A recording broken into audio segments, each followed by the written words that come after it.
بسم اللہ الرحمن الرحیم. ناظرین السلام علیکم. حسین اور انقلاب اور جوش کے انقلابی مرثیے لے کر اصغر مہدی رضوی ڈاکٹر ہلال نقوی کے ساتھ حاضر خدمت ہے.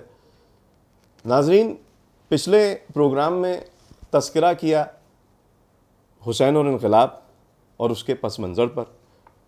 جوش صاحب کا بھی ذکر ہوا، مسٹر برنس کی بھی جو ہے وہ تعریف کی گئی. میں اس پروگرام کی شروعات حسین اور انقلاب کے 2 عدد بندوں سے کرنا چاہوں گا. سنیے کہ جو کاروان عزم کا راہبر تھا وہ حسین، خود اپنے خون کا جو شناور تھا وہ حسین، ایک دین تازہ کا جو پیمبر تھا وہ حسین.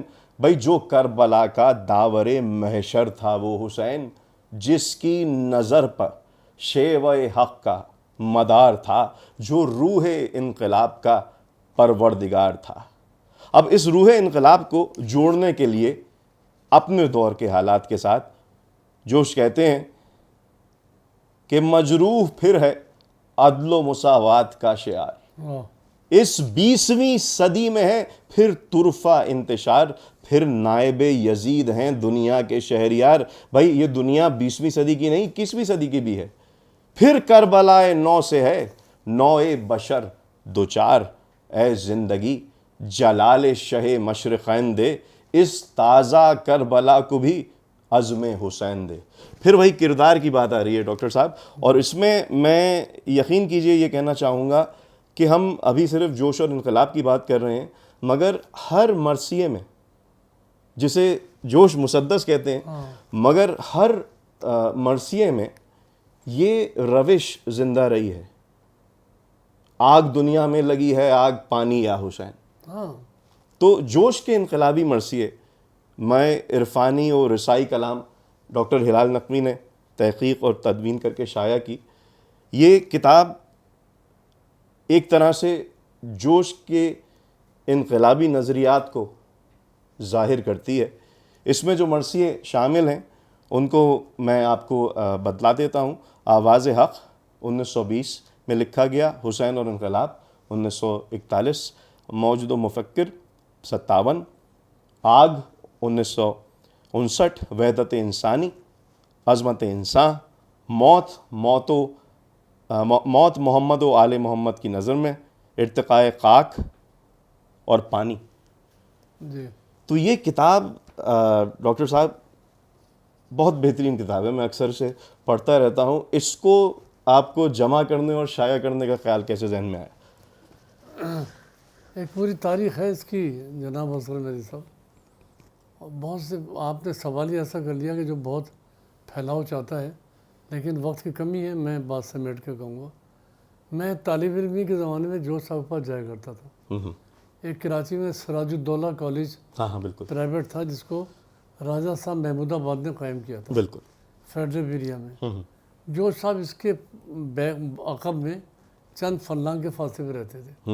تو میرے استاد تھے پروفیسر مجتبیٰ حسین، جو مرثی کے نقاد بھی ہیں. جی جی، ان کا ایک نام ہے. تو میں ان کے ساتھ جوش صاحب پاس جاتا تھا. فرسٹ میں 16-17 سال کی عمر. تو جوش صاحب کو دیکھا تو بہت متاثر ہوا. ان کی شخصیت، ان کا ظاہر بھی بہت عمدہ تھا، باطن تک تو رسائی نہیں تھی اس وقت. تو اب یہ کہ وہ کیونکہ سرشت میں خون میں مرثیہ شامل تھا. گھروں کا ہمارے اور آپ کے گھروں میں بچپن سے ایک خاص تربیت ہوتی ہے ہماری، جس میں شاعری بہت آگے ہوتی ہے، نوحے پڑھے جاتے ہیں. اس کو آپ اس پیمانہ کیوں بنا لیں کہ وہ کو آپ ایک ٹیپیکل قسم کا ایک فرسودہ مذہبی تصور لے لیں. وہ ہمارے گھروں میں بچہ ممبر پہ ربائی پڑھنے لگتا ہے، بالکل اس کی تربیت ہوتی ہے. بالکل. تو جوش صاحب پاس جاتا تھا، اور انہی دنوں میں پھر وہ جوش صاحب کی نشستیں ہوتی تھیں. منور عباس صاحب، زیبا رضوالوی، پروفیسر مجتبیٰ حسین، بابا ذہین شاہ تاجی، یہ سب لوگ وہاں ہوتے تھے. تو وہاں پر جوش صاحب سے اکثر و بیشتر کوئی نظمیں یا مرثیے کا حصہ سنا جاتا تھا. تو میں اب اس میں میری بلا وجہ کی ذات آ رہی ہے. کچھ میرے نوعمری سے مجھ میں یہ تھا کہ چیزوں کو سمیٹا جائے. میں اپنا چھوٹا سا گھر تھا، تو اس کی میں گھر کی صفائی ستھرائی اور گھر کو ترتیب دینے میں ضرور شامل تھا. یہ نہ ہو کہ کتابیں یہاں پڑھی ہیں ان کو ڈسپلن دیتا تھا. تو طبیعت میں تدوین شروع سے آئی کہ اس کو محفوظ کیا جائے, رکھا جائے. میں خود آپ میں دیکھتا ہوں, آپ اپنی زندگی اسی کی نظر کر رہے ہیں کہ یہ مرثیے جو بر صغیر میں ادھر ادھر جس کے پردے اڑ رہے ہیں انہیں ہم یکجا کر لیں. تو میرے ذہن میں تھا بھی جورج صاحب کی چیزیں جو ہیں بہت اس طرح ضائع ہو رہی ہیں. جورج صاحب کے ایک نواسے تھے سراج انور, اور ایک ان کے نواسے تھے فروغ جمال. یہ دونوں میرے دوست ہو گئے تھے بعد میں. ایک میں نے سراج کو اردو پڑھائی تھی. مجھے افتخار ہے کہ جورج صاحب نے مجھ سے کہا کہ بھی سراج کو اردو پڑھا دیا کرو کبھی بھی. تو کچھ مشکل ہوتی تھی میں بتا دیتا تھا. تو وہاں پہ جورج صاحب کے جب میں نے دیکھا ان کا اتنا سرمایہ ہے. جورج صاحب سے زیادہ 20ویں صدی میں کسی نے لکھا, بے پناہ لکھا ہے.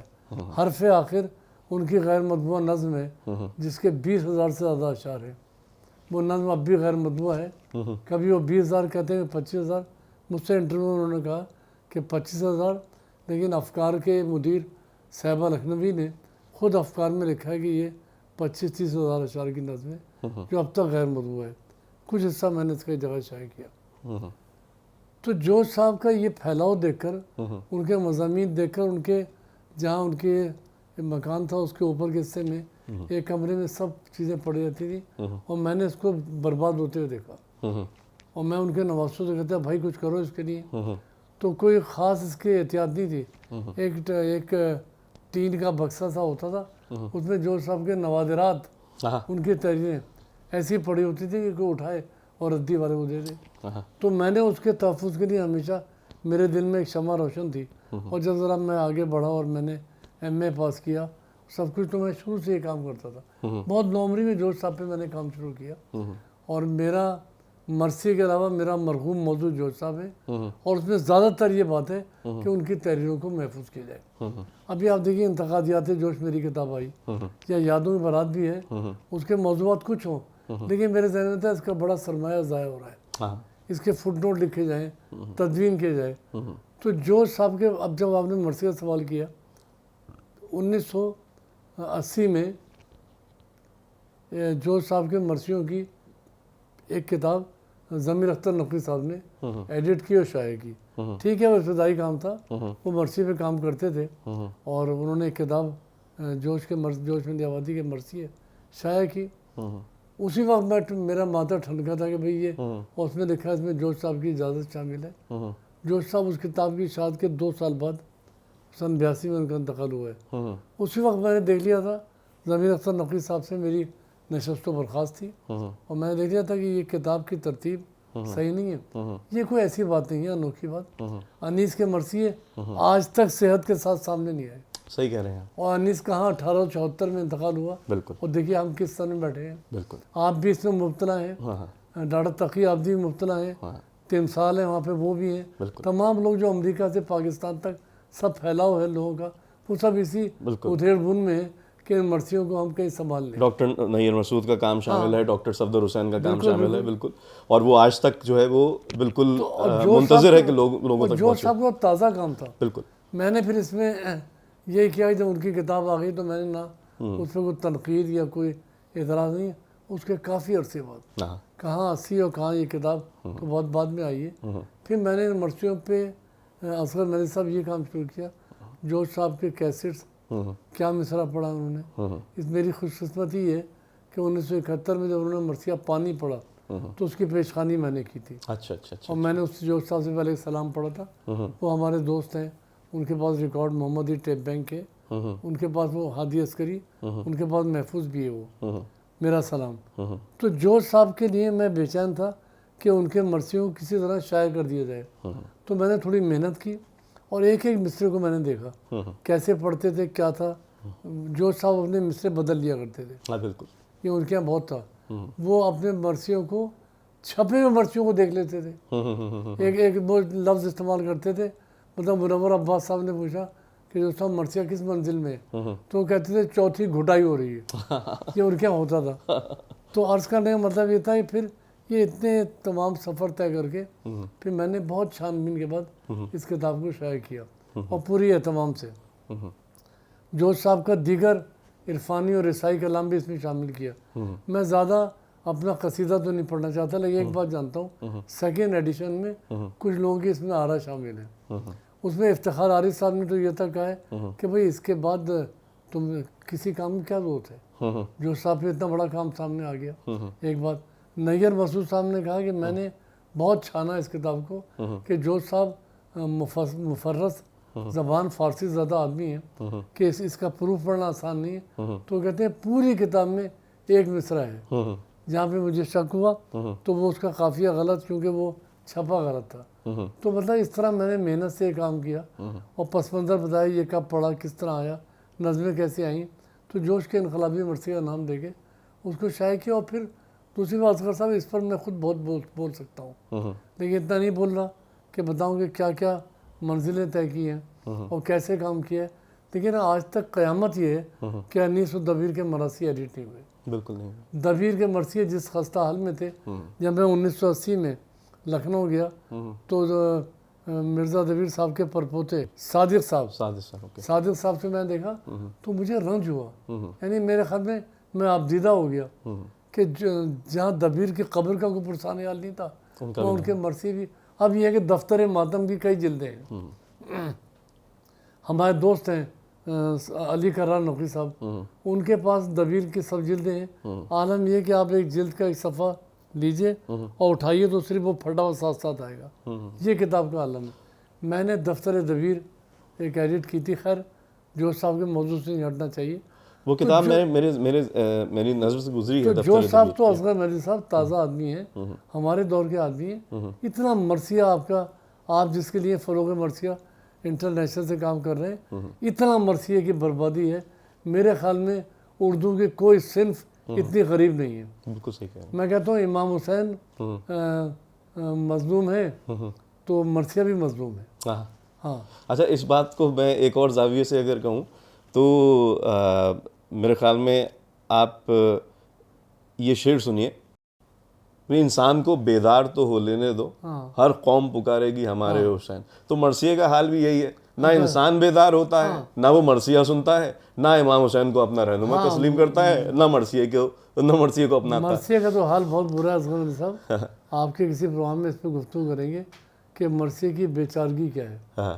اور مرثیے دیکھیے بہت کام لیا جا سکتا تھا. بہت تباہی ہے مرثیے کی آج بھی. بالکل بہت ماڈرن زمانہ آ گیا. آپ بالکل نئی ٹیکنالوجی کے ساتھ اور پورے ڈیجیٹل نظام کے تحت مراثی میں بڑا کام کر رہے ہیں. کینیڈا میں کر رہے ہیں، لیکن پورے عالم میں اسلام اور عالم انسانیت کے لیے وہ ہے.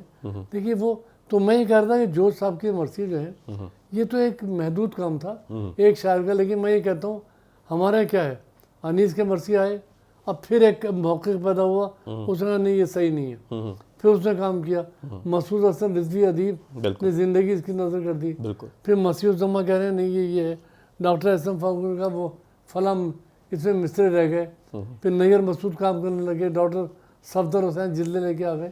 یعنی آج تک کوئی مستند انیس کے مرثیوں کی جلد ہمارے سامنے نہیں ہے. تو میں نے کہا کہ بھائی کل جوش صاحب کے 10 تو مرثی ہیں، ان پر کام کر لیا جائے. کیونکہ اب اتنی یتیمی ہے ادب میں کہ فرض کریے مجھے پتا تھا میں مر گیا تو یہ کام رہ جائے گا. انیس کے چاہنے والے بہت ہیں، ان پہ کام کرنے والے بہت ہیں. جوش صاحب پہ اتنا کام کرنے کا بظاہر راستہ نظر نہیں آتا. مگر یہاں پہ میں ایک بات کہنا چاہوں گا. انیس نے 200 سے زیادہ مرثیے، انیس کے 200 سے زیادہ مرثیے شائع ہوئے. 1874 میں انیس کی وفات ہے. ہم 2018 میں کھڑے ہیں، مگر کیا آپ کے پاس انیس کے تمام مرثیے موجود ہیں؟ نہیں. مگر اگر جوش ملی آبادی کی بات کی جائے، اور میں یہ بات اس لیے نہیں کہہ رہا کہ ڈاکٹر ہلال میرے سامنے بیٹھے ہیں، مگر میں یہ کہنا چاہتا ہوں کہ اگر آپ جدید اردو مرثیے کی بات کریں تو جتنے بھی مرثیہ نگاروں نے پاکستان میں مرثیہ تحریر کیے وہ ڈاکٹر ہلال نقوی نے اپنی محنت کے ساتھ شائع کروائے اور ان کو ایک طرح سے محفوظ کیا. انیس کے مرثیے آج تک لوگوں تک نہیں پہنچ پائے اپنی صحیح حالت میں. خیر دبیر کا دفتر ماتم تو خود اپنے حالت پہ ماتمی ہے، کیا کہا جائے. مگر جب آپ بات کریں جوش کے مرثیوں کی تو جوش کے انقلابی مرثیے ڈاکٹر ہلال نقوی کی محنت سے آپ کے سامنے موجود ہیں. اور خود یہ تصویر بھی اس بات کی شاہد ہے کہ مرثیہ اور جوش کس قدر ایک دوسرے کے قریب تھے. یہ کتاب آپ کو کراچی میں تقریباً ہر بک اسٹال پر مل سکتی ہے, ضرور پڑھیے. ڈاکٹر صاحب ایک سوال میں یہاں پہ اور کرنا چاہوں گا, اور یہ بہت امپورٹنٹ سوال ہے. وجہ اس کی یہ ہے کہ جوش صاحب نے اپنے مرثیوں کو ہمیشہ مسدس کہا, اور یہ بحث جو ہے بہت ضروری ہے کہ بھئی اگر جوش مسدس کہہ رہے ہیں تو ہم ادبی لحاظ سے ان مرثیوں کو اس مسدس کو مرثیہ کہتے ہیں. یہ بات مجھے بہت ضروری ہے آپ سے پوچھنا, کیونکہ یہ بات نہ صرف یہ کہ مسدس پہ آتی ہے بلکہ رسائی کلام پر بھی آتی ہے. رسائی نظموں کی بات کر رہا ہوں جو کہ رئیس احمد صاحب نے لکھی ہیں, شبی حیدر صاحب نے لکھی ہیں. تو یہ رسائی, تو یہ اس سلسلے میں آپ کچھ بتلائیے. اصل دیکھیے اصغر بھائی صاحب, مرثیہ جو پیچھے ڈسکشن میں رہ گیا ادبیات میں, یہ کہ ہم اس کے اوپر بالکل ایک جگہ اڑ کے رہ گئے ہیں. دیکھیے 20ویں صدی میں تغیرات ہیں. یہ ترقی پسندی کسے کہتے ہیں آپ؟ ترقی پسندی ضروری نہیں کہ ہم ایک کمیونزم کے خاص نظریے کو ترقی پسندی کا نام دیں. چیزوں کو آگے لے کے چلنا ہے, قافلے کو آگے چلنا ہے, بالکل پیچھے نہ رہ جائے. بالکل پیچھے کارواں کی گرد رہ جائے, کارواں آگے آئے. تو وہ جو مسدس والی بات ہے وہ دیکھیے وہ اسی وقت شروع ہوا جب یہ ایک بہت سخت لہجے میں یہ بات کی گئی کہ مرثیہ وہی ہے جو کہ انیس اور دبیر کے مطلب ڈیفینیشن پہ پورا اتر جائے. یہ انیس و دبیر سے انکار نہیں ہے, مرثیے کو نئے پیرائے میں لے کے آنا یہ انیس سے انحراف نہیں ہے. لوگ غلط کہتے ہیں. جوش صاحب بالکل انیس سے ہٹ کے مرثیہ لکھتے ہیں, لیکن جوش صاحب انیس کے اتنے بڑے قدردان ہیں کہ شاید دوسرے مرثیہ نگار نہیں ہے. بالکل صحیح ہے. میں نے مرثیے میں آزاد نظم یا تیسرے مصرے کو الگ کر دیا, لیکن میں کہتا ہوں انیس کی اور دبیر کی دہلیز پہ سجدہ کیے بغیر بات نہیں بنے گی. وہ بہت بڑے لوگ ہیں. ہمارے استاد پروفیسر مصطفیٰ حسین کہتے تھے کہ مرثیہ نگار ہم کہتے تھے وہ کھلتے, وہ جناب عباس, جناب امام حسین, جناب زینب, وہ کہتے ہیں جدید مرثیہ ان کے آگے نہیں جا رہا, اس میں پھیلاؤ وہ اس طرح کا نہیں ہے. تو وہ کہتے ہیں جہاں انیس کے رنگ کو اپنائیں گے وہاں آپ کی شخصیت کھل کے سامنے آ جائے گی. تو مسدس والی بات جو ہے وہ پھر جو میں نے شروع میں اقبال کے لیے کہا تھا آپ کے کسی پروگرام میں, وہ میں یہاں پر کہوں گا کہ وہ اس لیے مسدس والی بات ہے. مسدس حالی آ چکا تھا, اور یہ تھا کہ مرثیے کا خاص ڈھنگ جو کہ شبلی نے لکھا ہے کہ ضمیر نے طرز نبی جو اپنایا تھا, بھائی سراپا ہو, رخصت ہو, رجز ہو, جو اس سے ہٹے گا مرثیہ نہیں ہے. تو جو صاحب اس میں الجھے نہیں. میرے خیال میں اقبال نے مرثیہ لکھنے میں احتیاط اس لیے کی. مجھ سے ہمارے استاد جناب نسیم عریض صاحب نے مرتبہ جملہ کہا, کہنے کوڈی جی خیرپور میں رہتے تھے, تو اس نے کہا کہ اقبال اگر مرثیہ لکھ دیتا تو ایک اور قیامت کھڑی ہو.